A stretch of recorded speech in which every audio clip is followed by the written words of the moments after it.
Okay, so negotiations is a cultural dichotomy. Americans typically negotiate until the contract is signed. Chinese people typically don't start negotiating until after the contract is signed. So there's a disconnect. There are many other things that are cultural dichotomies: time, truth default, trust, Guanxi, fairness, values, authority. Some of this is in the book and some of it's not, but there are many cultural dichotomies. From a business person's standpoint, we have to understand that knowledge is power. Okay. And the art of war is the art of deception. It's the art of misleading your competitors. It's the art of fighting without fighting. It's the art of achieving what you want with the least amount of expenditures of energy, time, and resources. There are so many books written about art of war for business, art of war for negotiations. Yeah. Ultimately, art of war is one of the things that Chinese people do instinctively. Okay. Our advantage, when I say our advantage as American business people is to understand how Chinese people think and what tactics they are likely to use. Success in the Chinese arena means having awareness, which I talk about quite a bit in the Chinese honeymoon period: self-awareness, cultural awareness, and situational awareness, and developing counter tactics to use to achieve the goals and the outcomes that you want. And you can only do that by culturally knowing what works in the Chinese arena and why it works. That's the purpose of the Chinese honeymoon period and all of this content that I'm creating. Okay, so awareness. I don't really know how that would work. Yeah. Oh yeah, I would never know about that. Okay. All right, so self-awareness is 自我意识. What is my self-awareness? 自我. All right, counter tactics would be 方法 or 技巧. All right, so I always try to throw in some language and some translations into this. All right, so this is, again, it's in the workbook, but success in the Chinese arena is 你有意识, 自我意识, 文化意识 of developing your tactics, 你的方法, 你的技巧, based on knowing what works and why. Right? When we talk about negotiating or communicating in China, what we're really talking about is the art of war tactics that are being employed.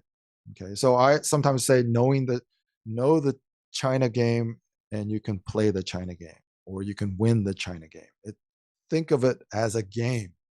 If you think of it as a game, then you won't be frustrated when people are behaving the way they do, right? So the art of war tactics in play are the cultural dichotomies. Okay, so time is a weapon. Why? Because time is a cultural dichotomy, and I'm going to explain why in the next slide.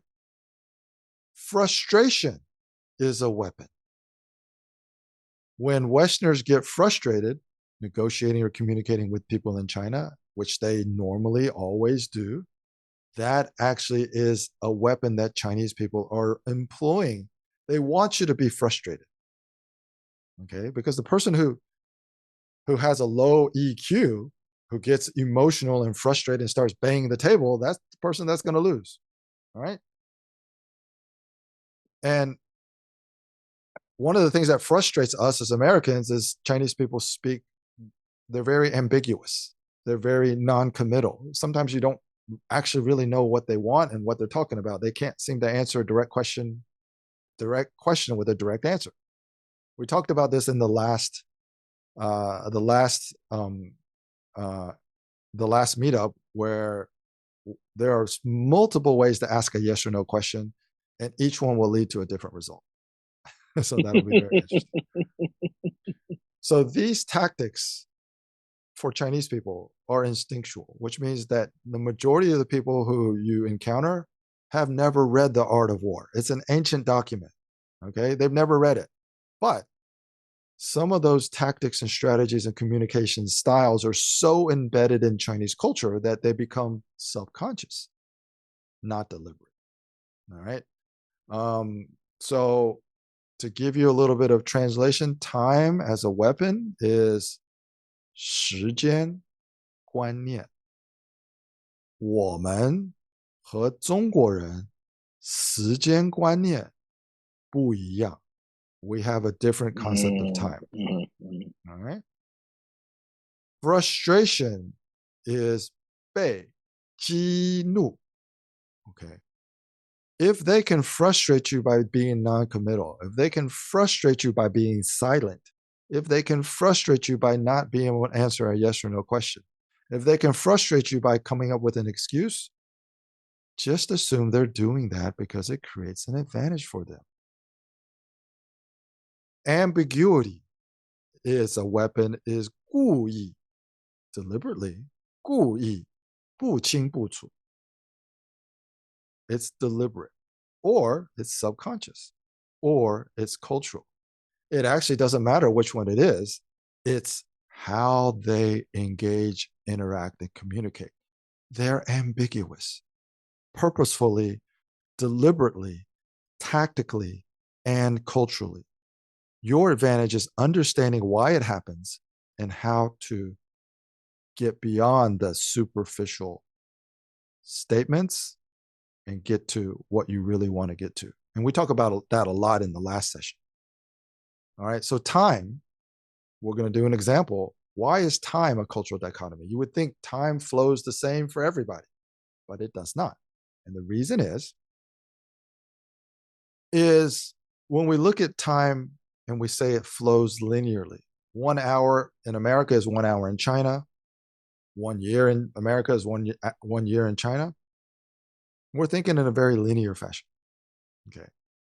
Time tells us when, it might tell us where, but the problem is it doesn't tell us how, and it doesn't tell us why. That's the problem. All right. Somebody in your position knows this next one very well. Money has a time component. The financial value of money, the net present value of expected future returns is different. $100 today is more valuable than $100 10 years from now. So if you're talking finance with someone who doesn't understand finance, then your concept of time is completely different, right? Emotional time. How much patience do you have? You will often find that Westerners lack patience, while Chinese people seem to be infinitely patient. All right, so emotional time plays a factor. Psychological time. How long should something take? How long should we wait? How long should somebody be given to complete a specific task? Very simple. It's psychological. If I'm on a first date and my date is late for 30 minutes, I'm probably not going to be upset when she finally shows up.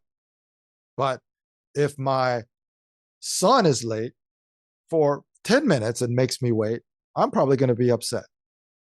So why am I upset over 10 minutes but not upset over 30 minutes? It's psychological. That's how time is different. Relative time. Okay. For whom? All right. Time is relative. Chinese think in relative terms. There's relative truth, there's relative time. Right?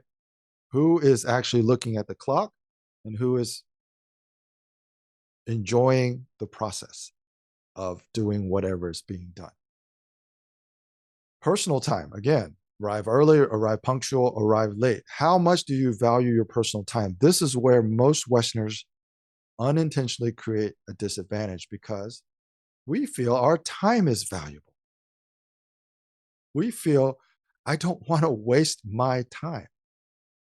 Life is short. These are all the mantras that create a disadvantage for Westerners when they negotiate in China, because China people perceive Westerners as impatient.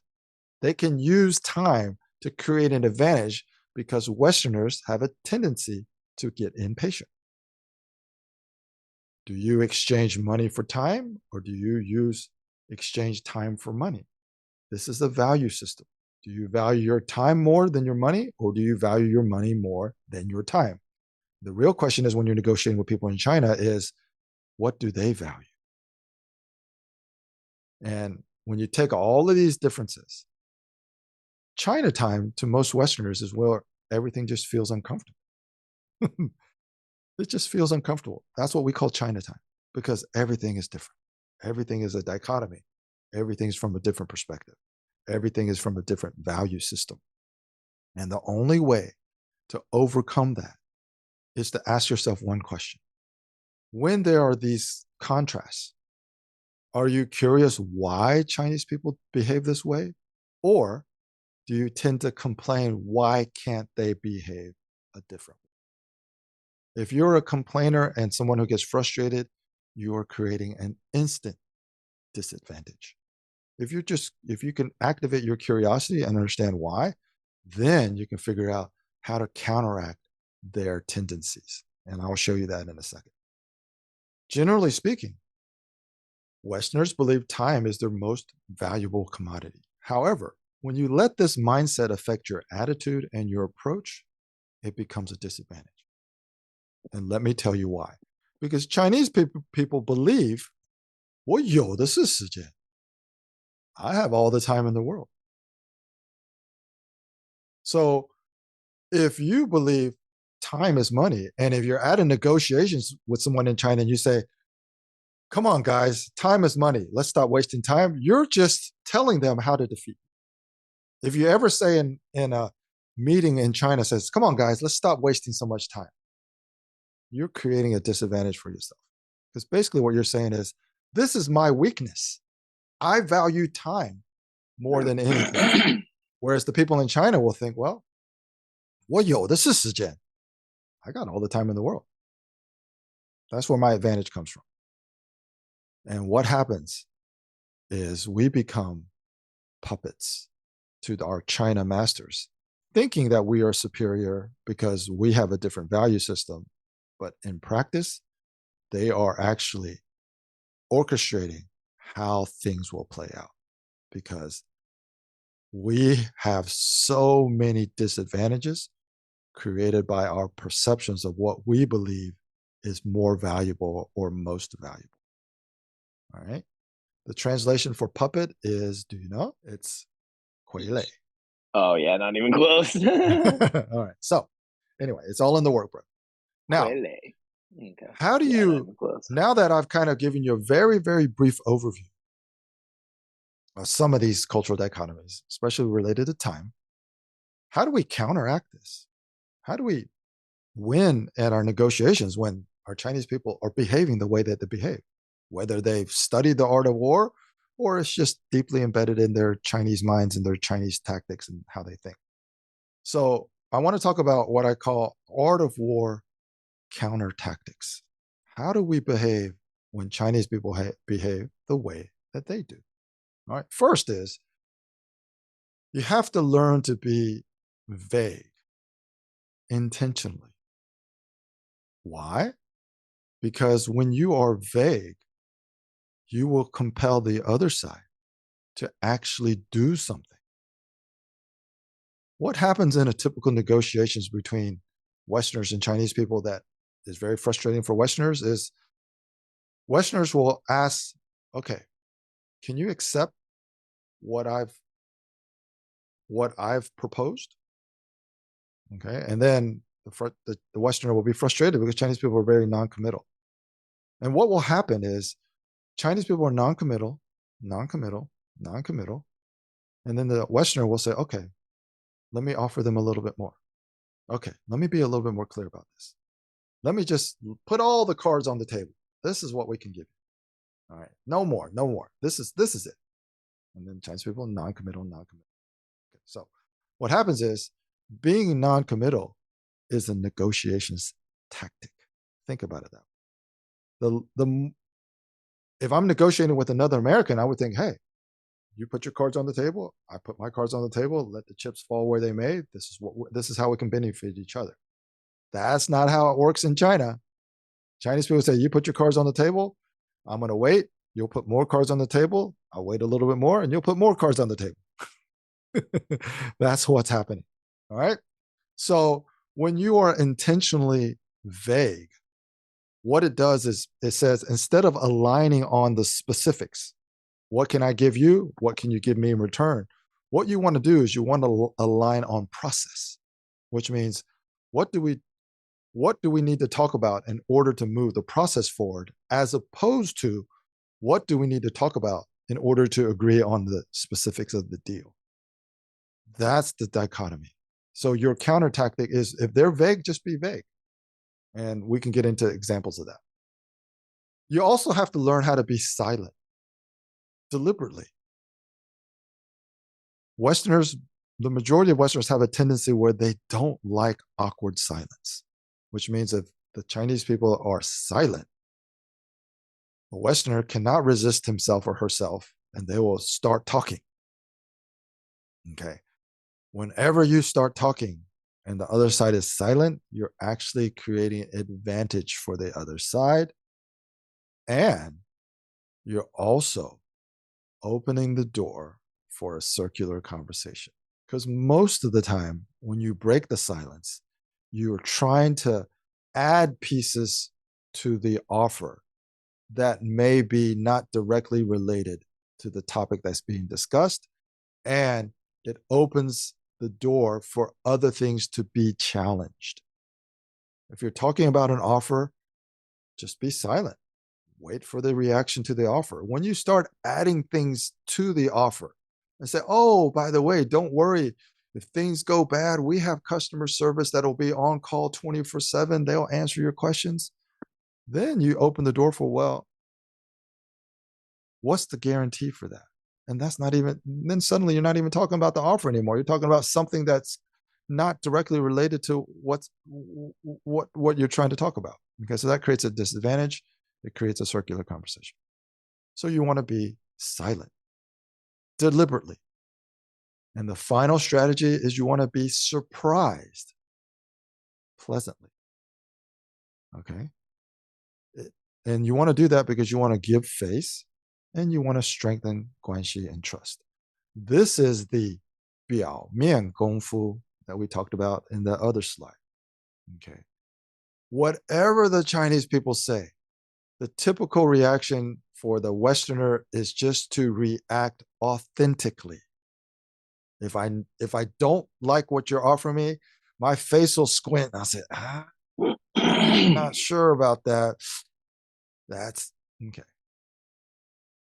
You have to learn to always be surprised and pleasantly surprised. Okay, because you want to give face and you want to strengthen Guanxi, and you want to understand that negotiations doesn't end when the contract is signed. Negotiations continues through the life of the partnership. All right. So a little bit of translation before we end. Vague is 不清不楚. All right. Silent is 无语. Surprised is, do you know the answer? Surprise, 惊讶. 惊讶, or 惊喜. 惊喜, yeah. 惊喜 adds the pleasant component to surprised. Okay. 惊讶 is surprised, literally translated. 惊喜 adds the pleasant component to the surprise, because if you're dating, you always want to 给你的女朋友一个惊喜. Okay. You don't want her to be, you don't want her to be 惊讶. Pleasant surprise. You want to give her a 惊喜, a pleasant surprise. I love it. 可以 So 说 that is 无语, 可以说安静. 安静 is quiet. I see. Okay. Okay. 无语 is don't speak, no words. I see. Right. So right on time.